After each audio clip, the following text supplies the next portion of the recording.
आज हम लोग जीव विज्ञान वर्ग 10 के जीव विज्ञान अध्याय 3 जनन। आज हम लोग जनन पढ़ेंगे। जनन किसे कहते हैं? जो जीव अपने जैसा समान संतान को उत्पन्न करता है जनन या प्रजनन कहलाता है।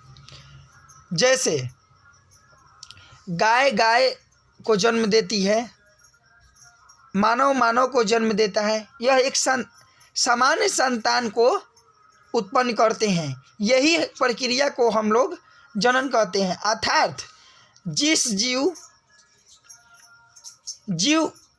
जिस प्रक्रम के माध्यम से अपनी संख्या में वृद्धि करता है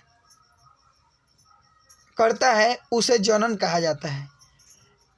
जीव जंतु जिस प्रक्रिया से अपने संतान की वृद्धि करते हैं उसको हम लोग जनन कहते हैं।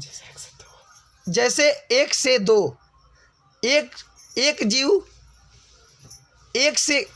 कोई एक जीव अपने ही जैसे 2 या 3 संतान को जन्म देते हैं, उसे हम लोग जनन कहते हैं। जनन की प्रक्रिया सभी जीवों में बहुत ही ज़्यादा जरूरी होता है।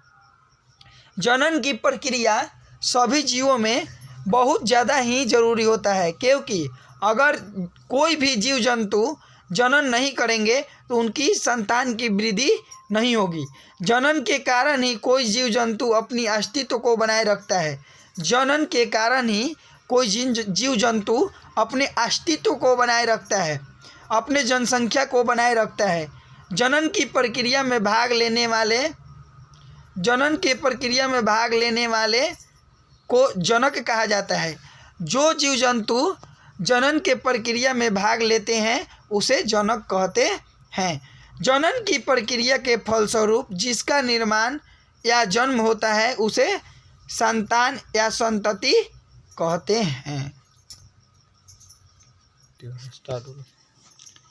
जनन की प्रक्रिया 2 चरणों में संपन्न होती है, यानी जनन को 2 भागों में बांटा गया है। पहला को बोला जाता है अलैंगिक जनन, दूसरा को बोला जाता है लैंगिक जनन। अलैंगिक जनन किसे कहते हैं? जनन की वैसी प्रक्रिया जिसमें एकल जीव भाग लेकर नए जीव का निर्माण करता है अलैंगिक जनन कहलाता है। जनन की ऐसी प्रक्रिया जिसमें एक ही जीव अपने से ही जनन कर कोई नए जीव का उत्पत्ति करता है, जैसे अमीबा अपने से ही जनन कर 2 जीवों का निर्माण करता है, उसे अलैंगिक जनन कहते हैं। अमीबा को हम लोग अलैंगिक जनन बोलेंगे। दूसरा है लैंगिक जनन। लैंगिक जनन किसे कहते हैं? जनन की वैसी प्रक्रिया जिसमें 2 विपरीत जीव भाग लेकर नए जीव का निर्माण करता है लैंगिक जनन कहलाता है। जैसे मानव स्थलधारी।